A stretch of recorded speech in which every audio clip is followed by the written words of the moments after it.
7 دسمبر ایک بہت اداس کر دینے والا دن ہے۔ آج سے 2 سال قبل اسی روز لاکھوں دلوں کی دھڑکن، ماضی کے میوزک آئیکن اور بعد ازاں اسلامی مبلغ و نعت خواں کی حیثیت سے بین الاقوامی شہرت پانے والے جنید جمشید خان ایک فضائی حادثے میں جاں بحق ہو کر اپنے مداحوں کو ہمیشہ ہمیشہ کے لیے سوگوار کر گئے تھے۔ 3 ستمبر 1964 کو ایک خوشحال گھرانے میں آنکھ کھولنے والے خوبرو جنید نے لاہور کی university of engineering and technology سے انجینئرنگ کی ڈگری حاصل کی۔ اس کے بعد وہ کچھ عرصہ پاکستان ایئر فورس سے بھی وابستہ رہے، تاہم ان پر میوزک اور گلوکاری کا جنون اس قدر حاوی تھا کہ وہ اپنے ایئر فورس کے کیریئر کے ساتھ ساتھ اپنے شوق کی تکمیل میں بھی جٹ گئے۔ انہوں نے میوزک کے رسیا اپنے چند ساتھیوں کے ساتھ مل کر وائٹل سائنس کے نام سے راک موسیقی کا گروپ تشکیل دیا۔ 1987 میں اس میوزک گروپ کی جانب سے ریلیز کیے جانے والے پہلے البم نے ہی مقبولیت کے تمام ریکارڈ توڑ ڈالے۔ دل دل پاکستان نے جنید جمشید اینڈ کمپنی کو نہ صرف پاکستان بلکہ دنیا بھر میں لازوال شہرت دلا دی۔ اس بینڈ کی کامیابی نے پاکستان میں راک میوزک کی ترقی کی راہیں کھول دیں۔ اس کے بعد سینکڑوں نہیں بلکہ ہزاروں نوجوانوں نے تفریح کے اس میدان میں قدم رکھا۔ کچھ عرصے بعد جنید جمشید نے گائیکی کے سفر میں اپنی راہیں الگ کر لیں اور انفرادی پرفارمنس پر مبنی کئی البمز ریلیز کیے۔ اس طرح یکے بعد دیگرے گانوں کی ریلیز سے ان کی گائیکی مقبولیت کے نئے آسمانوں کو چھوتی رہی۔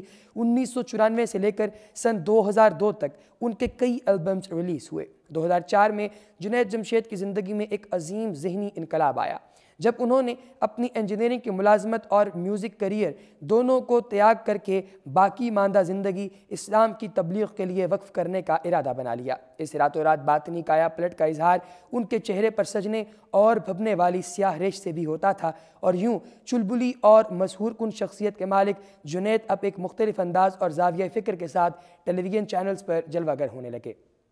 ان کی خوش الحانی اور پرسوز نعت گوئی نے اس مذہبی طبقے کو بھی ان کا گرویدہ بنا دیا جو ماضی میں ان کی شوخ گائیکی اور موسیقی کے فروغ میں اہم کردار نبھانے پر ان سے نالاں نظر آتا تھا۔ جنید جمشید نے گلوکاری کو خیر بات کہنے کے بعد سلسلہ معاش کی غرض سے جے ڈاٹ نامی بوتیک سینٹر کی شاخیں ملک بھر میں قائم کیں، جسے جے ڈاٹ کے نام سے بھی پکارا جاتا ہے۔ رب کی مہربانی سے ان کا یہ کاروبار بھی خوب چمک اٹھا، جس کے بعد وہ معاشی اغراض سے بے نیاز ہو کر پورے انہماک سے تبلیغ میں مشغول ہو گئے۔ دسمبر 2014 میں جنید جمشید کی جانب سے کہے گئے چند فقرات کو عوام کے ایک طبقے نے مذہبی شعائر و تعلیمات کے منافی جانا، جس کے بعد ان کی شدید مذمت کی گئی۔ آخر انہیں اس معاملے پر انہوں نے عوام سے معافی مانگی کہ اگر ان کی بات سے کسی کے مذہبی جذبات کو ٹھیس پہنچی ہے تو وہ اس بات پر بہت نادم ہے۔ 7 دسمبر 2016 کا دن جنید جمشید کے خاندان اور چاہنے والوں کے لیے تلخیوں اور غموں سے بھرپور ہے۔ اس روز وہ PIA کی پرواز 661 کے ذریعے چترال کے تبلیغی دورے کے بعد واپس اسلام آباد لوٹ رہے تھے کہ اچانک حویلیاں کے قریب ان کا جہاز فضائی حادثے کا شکار ہو گیا، اور فضائی حادثے کا شکار ہونے کے بعد اس کے نتیجے میں ان کی دوسری اہلیہ دیگر مسافروں کے ساتھ خالق حقیقی سے جا ملے۔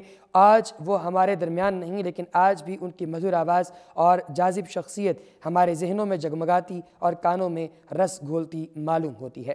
احباب، حویلیاں حادثے کو 2 سال بیت گئے ہیں۔ جنید جمشید کو اپنے مداحوں سے بچھڑے 2 سال ہو گئے ہیں۔ اس کا ذمہ دار آخر کون تھا؟